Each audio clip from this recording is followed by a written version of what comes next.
like to welcome everyone to the press conference for our second sort of big professional show in Sunderland within 12 weeks, and I think that alone sort of speaks volumes that we're back here within 12 weeks. I'd like to say a special thank you to Sunderland Council, who really helped us in our first show and have been very instrumental in getting us back here. We've only like 24-hour notice to put on a venue and everything else. We have changed venues. We are here at the Seaburn Centre for the 10th of July. It's the same sort of capacity. I know the seats are going to be counted because they told me that I slipped a few seats in on the night, and a certain gentleman has warned me if I do that again, he will cancel the show. So I promise I'm going to behave. It's a great show. We've got a British title fight on the bill, the super flyweight between the champion Lee Haskins and Ross Birkinshaw, and the whole card is stacked with local fighters, which I'm glad to say, the left-hand side, which are all sitting up here, and I think that sort of shows you the strength of boxing here in the North East. The big attraction to me is that we have two Olympians on the medal, and we have two on the bill. We have two real Olympians. This is not a promoter pretending that he's got a team of Olympians selling to the British public. I am actually bringing you two Olympians that took part in the games in Beijing and both brought back medals. So I think that's another first for Sunderland there. You know, they've had some other Olympians in Birmingham, but I'm sure one of them wasn't an Olympian, so we won't go down that road. But on this table, there are two genuine Olympians as well as genuine fighters. So I'll throw the floor open for questions, and you can just fire away. First of all, I'd obviously like the head of Sunderland Council to say a few words, and I'd like to thank him especially because, you know, he said to me, if you don't come back here, Frank, you'll never be allowed in Sunderland again. So I'm here. Yeah. Well, thanks very much, Frank. Obviously, I would just say it would be great to see you back, and we're over the moon to be able to help and support, particularly Tony in his quest for greater things in the boxing world. And we do all we can to promote the city in the same way. So very, very happy to see you back, and thanks very much for coming back. And you know, we bring over, as I said, two Olympians. One of them is from the Irish team, but we brought him specially over so Niall Quinn can be very happy when he's sitting at ringside, because we know that he's an Irishman, and he did support the gentleman that beat this man at in the final. After I watched him Phil Jeffries' tapes and the things he said about Niall, I was wondering if he lets you into Sunderland. But you know, all that's in the past now, and we're going forward. So just throw away with any questions. Hi Frank, last time you were here, your last press conference I saw you introduced yourself as a mini Malcolm. I still am. The shirt is actually, I've got a wall in my office called the Olympians wall. Obviously in the centre at the moment is Lennox Lewis, because he was the gold medals and world champion. Each side of it is a souvenir of Darren's professional debut in Dublin, and on the other side of it is a mini Mackin shirt, all framed, all signed, and it's quite colourful.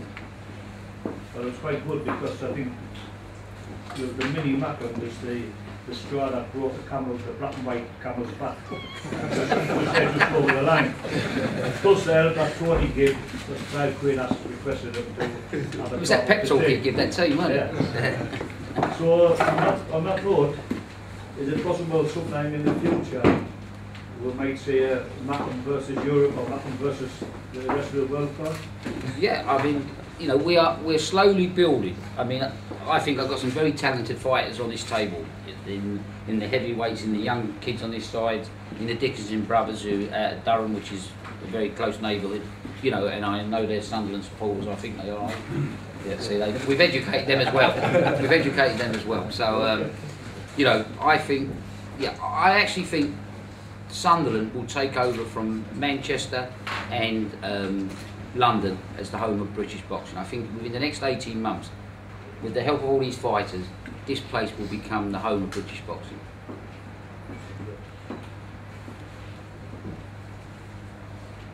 Is that one of the reasons why you've come back here? Because the last time you talked about going to London and...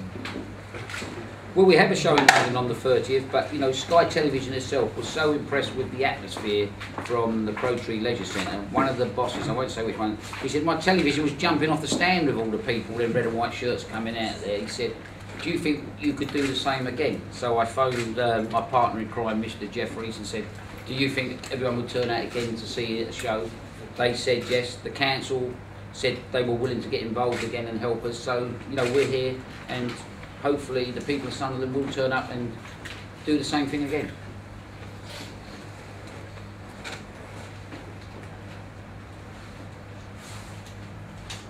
You know, I don't think Ricky Hatton, I'm sure Bob can correct me, and he didn't fight much out of Manchester City when they were building his career.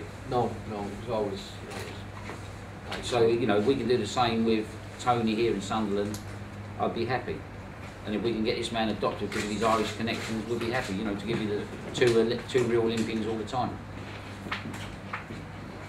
But just ask Frank, obviously all the people in Sunderland were really proud of Tony in the display here in the Olympic Games. And Tony's obviously a local lad.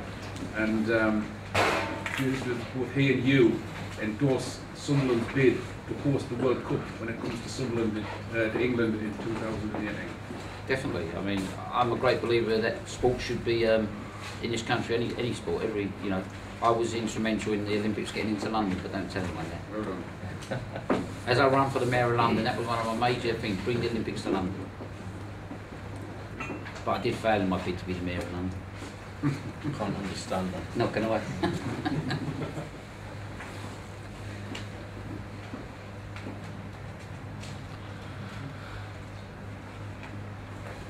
I think some of the press want to do one-to-ones because they're frightened to ask certain questions because everyone hates to nick each other's questions. So what we'll quickly do, we'll just ask each boy to say something about fighting in their hometown, and then we'll sit down and do one-to-one. Danny, do you want to? I forgot most of it.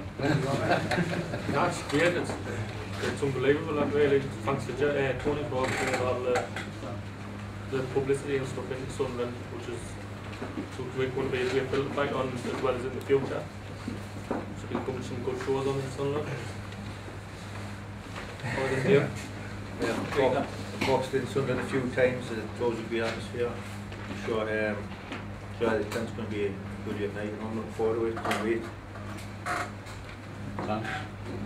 I'm here again. Last time was brilliant. It was one of the best nights of my life.